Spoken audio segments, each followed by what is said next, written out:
Just believe.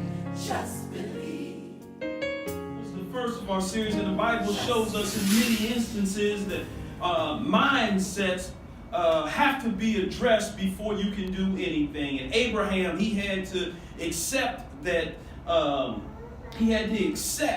that he would be different from the others of his time, when he had to set out from his native land that was promised by God. He didn't have a specific map on exactly where that land was, but God told him to go. And we look at Moses, and he had to readjust his mindset as God called him to a different purpose, despite his impediments.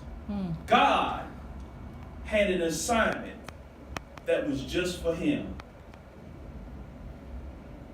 But he had to see, Robin, that the people around him would be used in a different way. And as we look here, we see that we have a parable that is told by Jesus, and it is a parable that follows two other parables. Those of you who are Bible readers know that before this parable in Luke, he talks about the parable of the lost sheep. And then after that, there's the parable of the lost coin. But those two parables encompass something that is different from this parable here about the lost son, because in the parable of the lost sheep and the parable of the lost coin, the people went to great lengths to try to find what was lost. In one case, you understand, he is talking about property in sheep. And in another case, he's talking about money. And I know you can relate to it, because anytime money is missing, I'm looking and I'm digging and I'm emptying out my pockets and trying to figure out where I put that $20 that I just had the other day. Which pair of pants did I put that $20 in? If it was $1, but you still be looking for it, amen. But the thing is, I desperately search, and I got all my clothes strewn out everywhere, looking for that lost financial piece. Well, here we have, though, a situation where we have people involved. And anytime we're dealing with the dynamics of people, things change. Amen. Anytime you're dealing with two people, things get complicated. Anytime you're dealing with different personalities, amen, I get a witness in the house, things get complicated, amen. It's one thing to be looking for a piece of property, and it's another thing to be looking for money. But anytime somebody is lost, there's a person that is lost, things get complicated. But at some point, the younger son decided that he determined that he had enough, Miss Dudley, that he had enough of the household he grew up in, Dr. Holmes. And he had a taste of for something of a different kind of life. He wanted to turn up a little bit more. He wanted to get some distance between him and his home, because if you look at verse 13, it says, not long after, my, that right there is uniquely in Luke. He says that a lot, not long after. It says not long after that. Well, not long after what, Robin? Not long after he got his money, not long after he hit that lottery ticket, not long after he got that lottery settlement, not long after he got that big payday. The brother decides that he's going to get his stuff together and set off to a distant country. So there is distance that he is trying to set between him and his home, because he didn't go to another neighborhood, he didn't go to another city, but he went some distance, it says, to a far country. Right. Okay.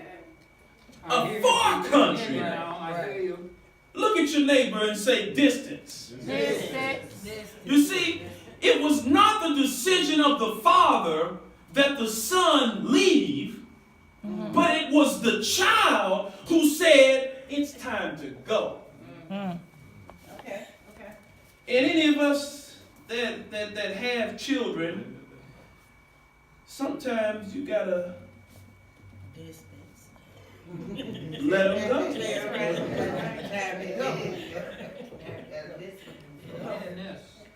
He decided himself, it's time to go so I can separate from the rules of this house. I want to party a little bit more. I want more women. I want more smoking. I want more hanging out. I want to turn up just a little bit more. It's time to go. Come on now. I hear you, preacher. I hear you now. I got an observation here because in his time to go, partying was not something that was foreign to him. Right? That's right. You see, we know that his dad was wealthy. Come on. And they had to have had some celebrations there pretty regularly. And there were probably celebrations that he was invited to also. And at some point, somebody, see, this is how it starts.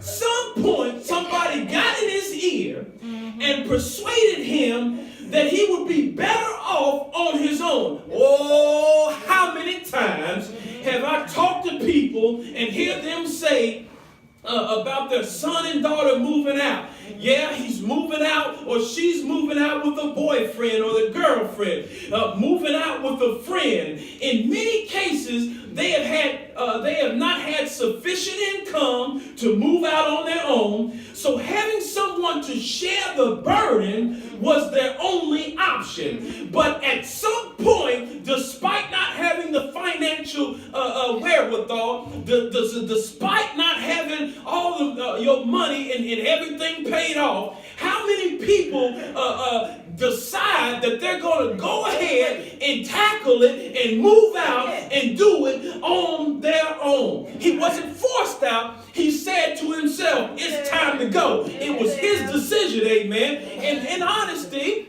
at some point, the kids get to a position where it can only be, as far as my son goes, it can only be one man of this house, amen. It can only be one head of this house. And Negro, you are not the one, amen. I am the HNIC here in this house, amen. So if you're going to buck and rebel and you're not going to follow the rules in this place, amen, and you're going to act as if I'm dead by asking for your money and your inheritance, here you go, boy. Let the doorknob hit you where the dog bit you. But you go on. I agree with you. It's time to go. I hear you, preacher. I hear you now. I hear you. I'm just being real. I'm just being real. Because we all have had people that either we have lived with, decide you're going to move out and you're going to have this person as a roommate, only to find out that this person don't like cleaning up, like leaving empty garbage cans everywhere, got gnats and everything flying in and out of the place, and doesn't like to wash the dishes and all kind of stuff. You find out just how nasty folks are when you move in with them, amen. You thought that you was leaving something to get something better, amen, but you find out the hard way. Now you gotta live in it, son. You signed the lease, amen. You gonna stay there for that full year. I want you to experience this kind of life, and I want you to understand that your decision when you say it's time to go, and I wasn't forcing you, but you're gonna live in it. That's all right. Well, hear the preacher, hear the preacher. Come on. But as you look deeper into this, Robin, Yes, sir. you see how distance can impact you. See, people can get in your ear and not only impact your condition, but they can impact the condition of others. Yeah. My. Yeah.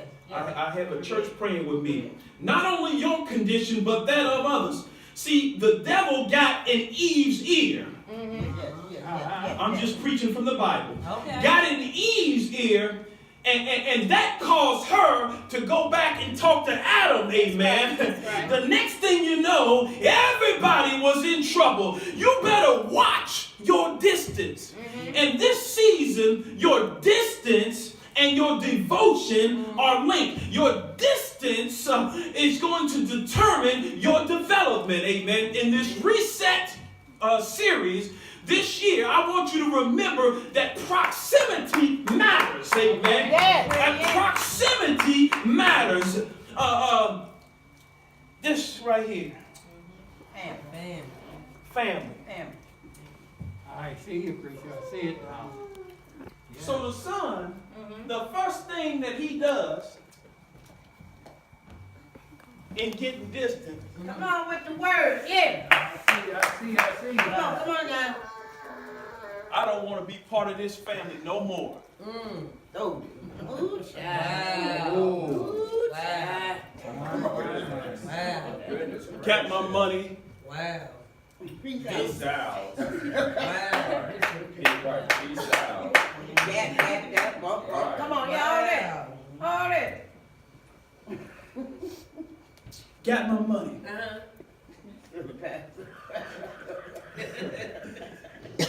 I'm trying to preach to y'all today. You're gonna get this message today. You got it. You got it.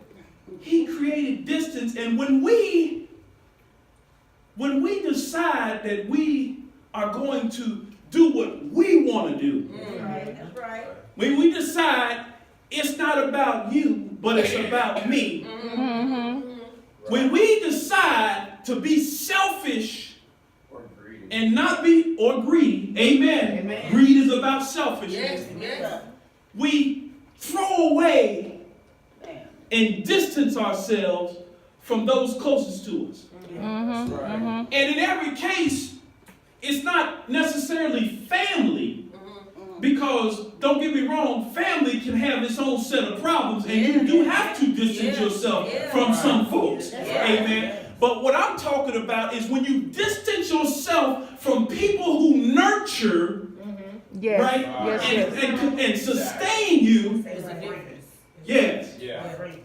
You distance yourself from these others, your support. Yeah. That's right. That's the word. Your support. That you are beginning to separate yourself from something greater now.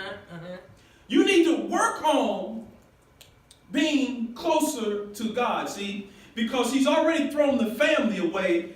And in my interpretation of this, he still has God. Amen. You know, I shall never leave you nor forsake. He still has God. Right. But it behooves me to look at how important our distance to God is. This right here. What is this? A cross. What is that? We can't see it. It looks like a cross to me. It's a cross. You can't see it because of the distance. Come on now. Amen. With that word. You can't see. You have to get a little bit closer to see what it is. And I want to preach to you today and let you know that that mess that you in that circumstance that you think you can't break out of, that you're distant, but you got to bring yourself a little bit closer so that you can see the cross. All right. So that you can see what Jesus gave you to help you out. So that you can see the sacrifice that he made for you.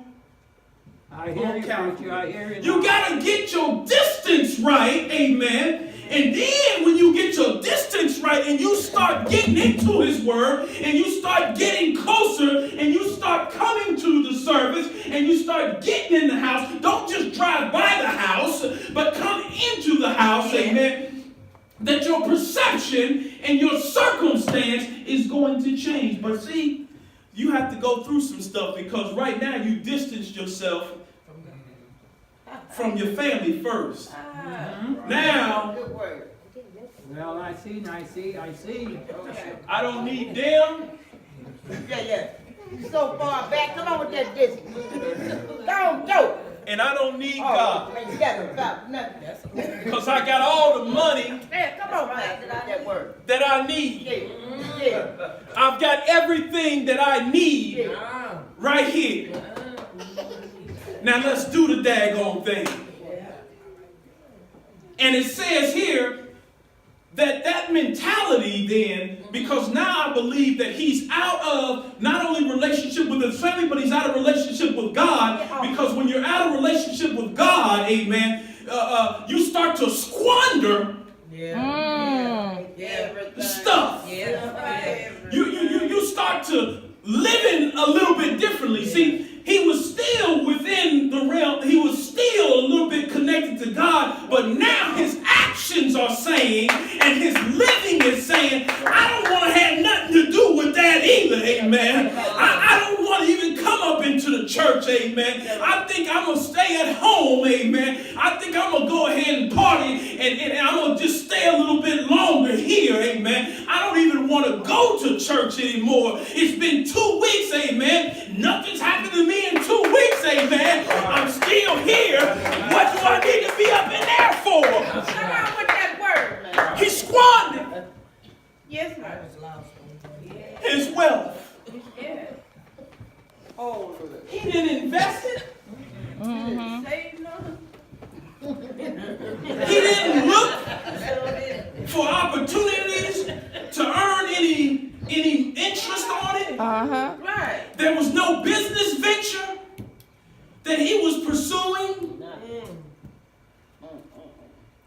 But he made up his mind that he wanted to enjoy his life, and I don't need family, and I don't need God, because I just want to enjoy my life without having to worry about going to the church and setting up for communion, without having to worry about going to the church and listening and handing out pamphlets to these folks, and without having to go to the church and cook for anybody, without having to hear my brother and his old yakking and talking about his My Little Ponies. I don't want to hear about it. I want my freedom. It's time to go. Right. Yeah. That's all right, preacher. That's all right now. Tell the story. That's right.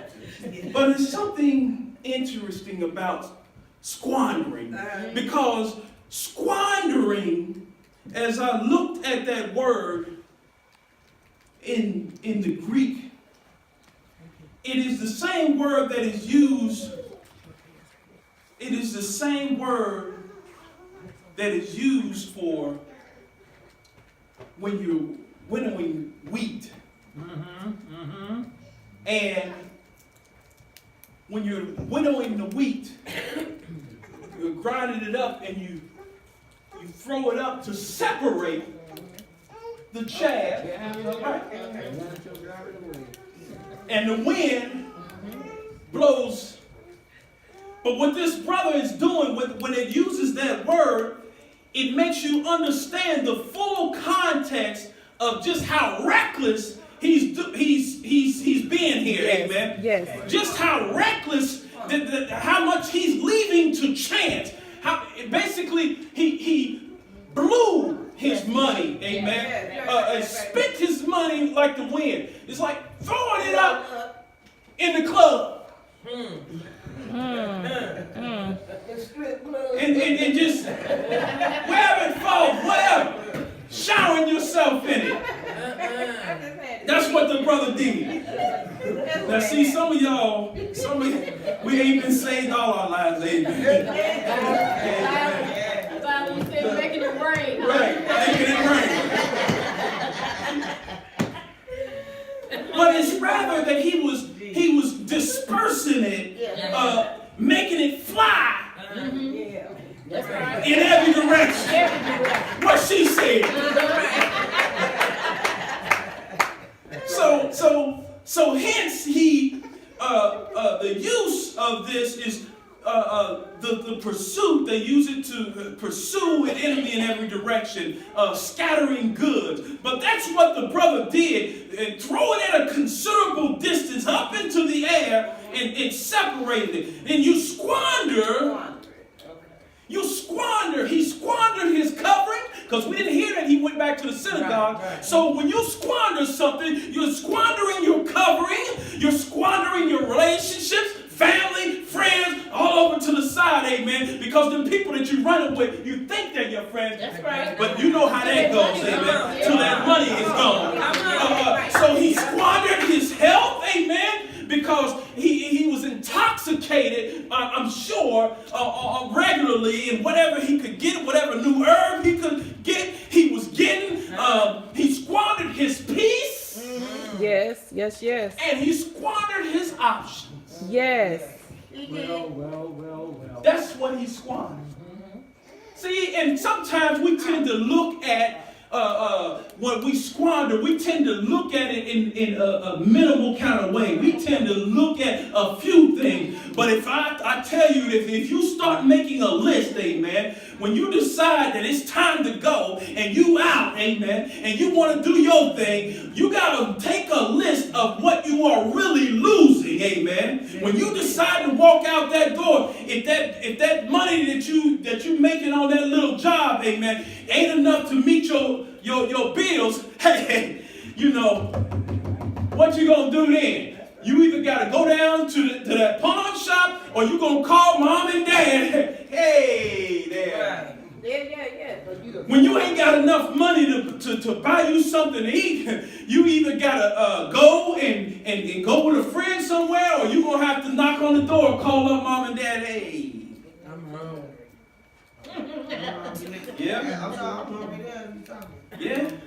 Yeah. Maybe so. And as it is so many times in our lives, Come on. it's not until after we done made it rain, That's right.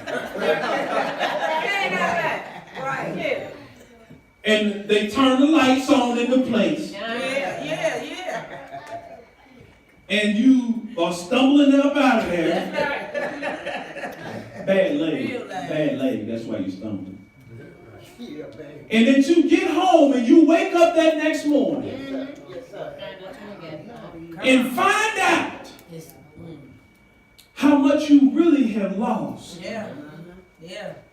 And for some of us, and as I look at this man here, the brother probably didn't lose it all in one shot. See, it's over time, amen. He had enough money over time, and after that time was up, after let's say 30 days is up, you come to find out that those people that you were running with, amen, slowly start to fall off one by one. That set of people that you took for family, amen, that you thought were your road dogs, amen, start to slowly peel away, amen. They start to slowly, I got something to do, bro. Can you come and pick me up? Oh man, you know, I gotta go pick my mama up, and you know, all of a sudden they got excuses, but when you saying, hey man, I'm gonna come pick you up and I'm buying, oh yeah, they all game for it, amen. But now your stuff is squandered, and it is not until you have spent everything. Everything. Spent all. And you need someplace to stay. Right. You need someplace to stay. Oh, don't make me run up and down here. Quit playing. And there was a Lord have mercy. severe famine in the whole country. On top of that. Everybody. On top of On that. top of Everybody. your frivolous On spending. top of your frivolous spending. And man, your best friend home, did it? He hungry too. He hungry too. Jesus. My, How about my, that? How about that? yes. Yes. Come on with Lord. that word. Hey, He tell him the word. Yes. Real talk. It's then Yeah. that the brother decided that maybe I need to get me a job. And it's a famine. So what you And it's a famine. Yeah. So there's a whole bunch of people that are deciding that they need to get a job too. Amen. Now, if you would have been smart and you would have played things right, then you could have invested your money and you could have been living a little bit better than you are. But now you got to hire yourself out. See, you done thrown family away, you done thrown God away. You done thrown your money away, amen, because you trusted in that, amen. You trusted and hung on that. You hung on the fact that, I got plenty of mercy. I got plenty of grace. I don't need this God that I have to go and worship and give prayer. I don't need to say my prayers every night. I don't need to read my Bible. I just need to get some distance between all of that. He didn't need to plant a seed. Oh, I hear you, preacher. I hear you Come on, now. preacher. All right. See? Good word. Good One. word. One. Reverend, there was a piece of equipment that I was trying to put together. And I had opened up the equipment, and I don't need instructions. I can see from the picture how this is supposed to go. So I threw the instructions away. All right. Well. I've been there. The Holy Spirit is talking in this place. Amen. I threw the instruction book away. Yeah. And when I went back to finish putting together that particular piece of equipment, I found that there was something that I didn't understand, that something that needed to go in a place, a particular tool or something that I needed to use, but I had thrown the book away, so I didn't have the manual to go back to when I got in a situation. Woo! I didn't have a manual that I could open up and figure out what I needed to do to get this thing to work the right way. The manual was thrown away, and I needed some help. I need some help with something. Hallelujah, hallelujah, hallelujah. Hallelujah now. Hallelujah, Lord. Hallelujah. All right. Come on. Fortunately, I was able to go online and get a copy of the manual.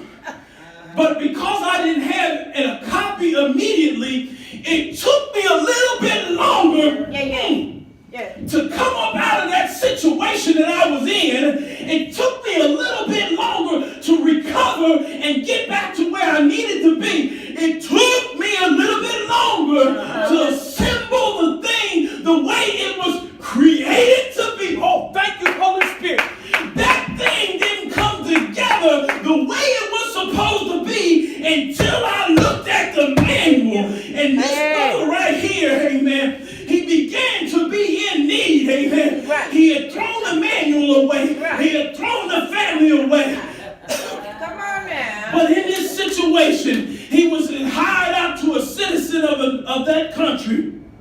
Sent him to feed pigs, amen. He ain't got no relationship with the Lord, so why not go hang with the pigs? My question to you today, Sierra, and the rest of this congregation, he was talking about the pigs and what they were feeding on. What have you been feeding on these past 2 weeks while we've been out of service?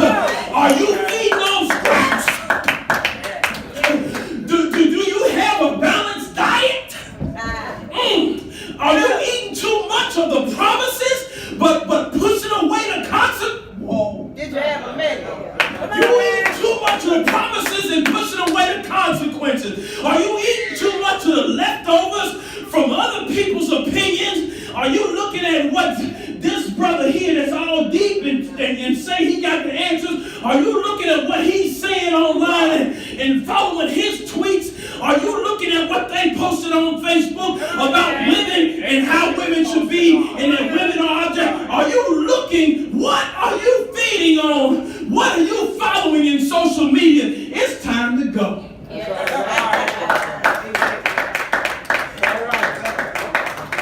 word, Pastor. Come on now. Good illustration. Come on now. The brother Yeah. came to his senses. Yeah. Yes, he did. In one instance, he said, it's time to go, right? But in his mess, he came to the same conclusion, amen, but in a different way. In his mess,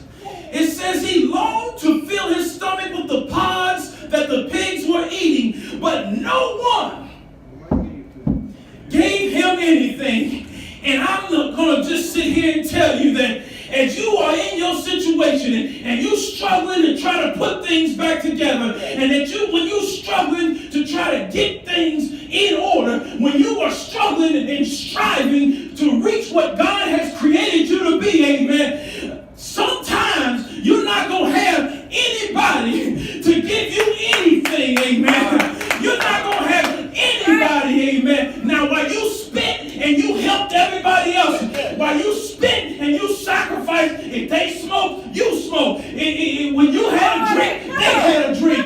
But then when you become in need and you've hired yourself out and you've gotten so low where you need somebody else to come and help you out, come and give you a hand, amen. I'm not saying it's not going to happen, but I'm saying don't count on nobody to come and give you anything, amen. When he came to his senses, he said, how many of my father's hired servants have food to spare?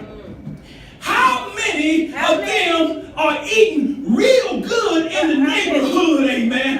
And here I am, his son. I had it all.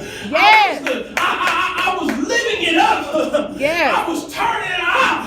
I was just living my life, amen. I was living my best life, amen. And here it is that I'm hungry and I'm starving to death. You know what I'm going to do? Because it's time to go. It's time to go. I will set out and go back. It's time to go. I'm going to set out and go back. This is what he made up in his mind. Set out and go back to my father and say to him, Father, I've sinned against heaven. Somebody give me that family shirt and get that God shirt. Bring it back up here.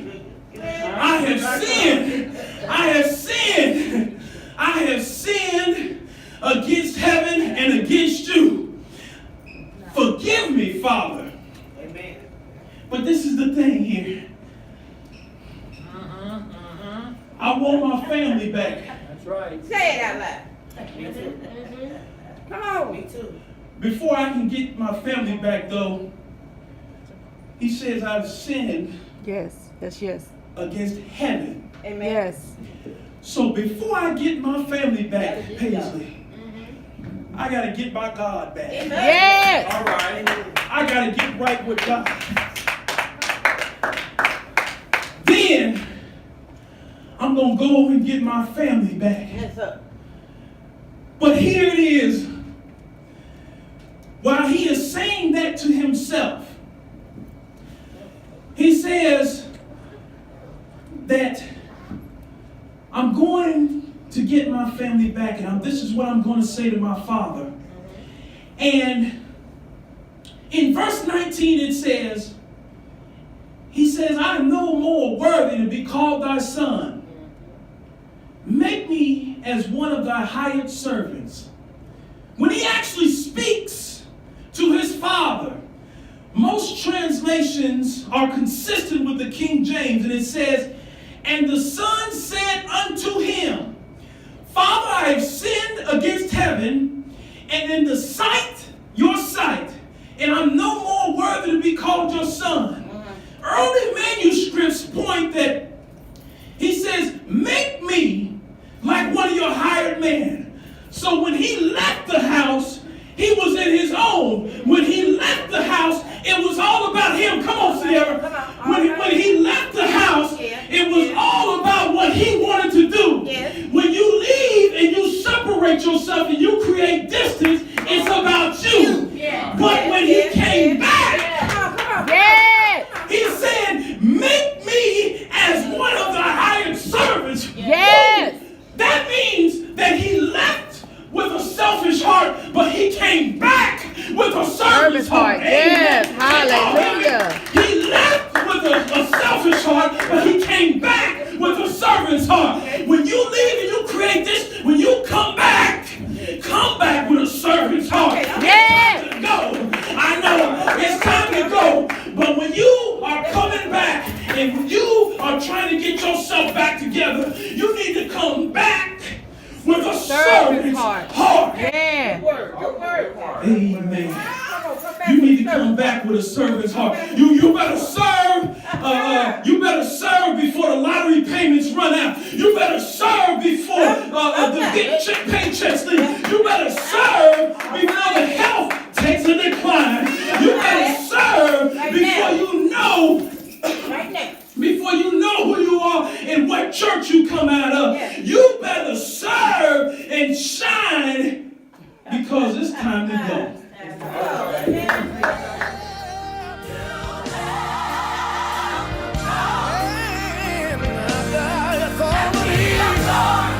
To tell